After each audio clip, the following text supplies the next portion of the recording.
was day 2 of Vladimir Putin's state visit to China, and the focus seemed to be on trade and economic ties. The Russian president today visited the city of Harbin, home to a large Russian population.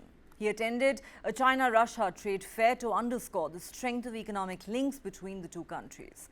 Addressing an industry forum, Putin said the inseparable partnership between the two countries acts as a guarantor of energy security. He met with students at the Harbin Institute of Technology. The Russian president also laid flowers at a memorial to Soviet soldiers who died during the liberation of northeast China from the Japanese in the 1940s. Before arriving in Harbin, Putin was hosted by the Chinese president in Zhongnanhai, a compound where China's leaders work and reside and which is reserved only for China's closest allies. This comes a day after a series of meetings between Putin and Chinese President Xi Jinping, where the two praised their deep ties and no-limits partnership. Putin has said he also spoke about Ukraine and that both leaders wanted to find a political solution to the war. China's peace proposals unveiled last year have been criticized by both Kiev and its Western allies. This is Putin's first international visit since the start of his fifth presidential term, following an election where he ran virtually unopposed. Putin has faced a degree of international isolation for his invasion of Ukraine. China has a tense relationship with the United States, which has labelled it a competitor, and faces pressure for continuing to supply key components to Russia needed for weapons production. Russia has looked to China as a lifeline as it faces hundreds of sanctions from the US and its Western allies that aim to cripple Moscow's war machine. Beijing has been accused of aiding Moscow's war by supplying technology and components. China says the allegations are baseless and it's nothing more than routine economic and trade transactions. Putin's two-day visit aims to grow trade ties between the two countries and comes amidst growing warnings from the US to China against supporting Russia's military-industrial base. Trade between Russia and China increased to $240 billion last year as China helped its neighbor blunt the impact of Western sanctions. Putin wants China to reaffirm its support, particularly economic support for Russia, as it continues to deal with Western sanctions. He wants assurances that China will continue to send through manufacturing equipment and technology. Imports from China have become critical for Russia's wartime economy. Analysts say Putin may also have tried to push for progress on the stalled gas pipeline proposals from Russia to China known as the Power of Siberia 2 pipeline. China already buys gas and oil from Russia. China has emerged as a key economic lifeline for Russia over the last 2 years. The two-way trade between them increased 26% last year, and Russia is now China's sixth largest trade partner. But some say China is looking to moderate its trade ties with Russia under pressure from Europe and the United States.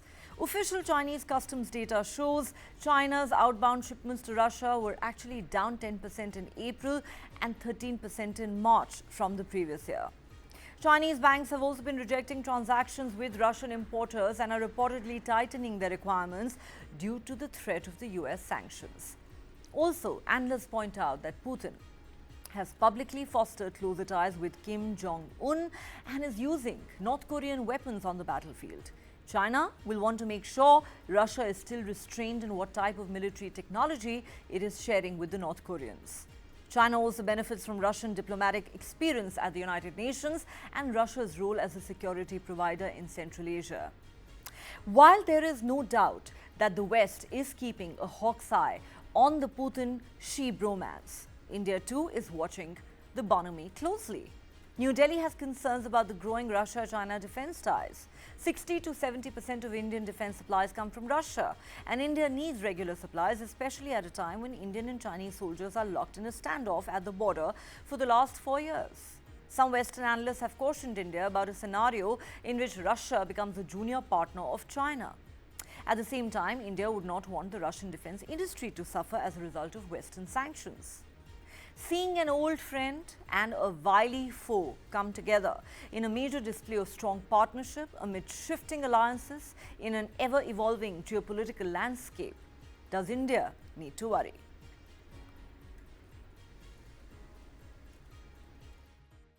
Sanctions against third countries participating in economic activity are illegitimate, especially without a UN Security Council decision.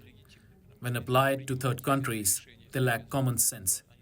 Settlements should be discussed among economic participants with state-level support where necessary.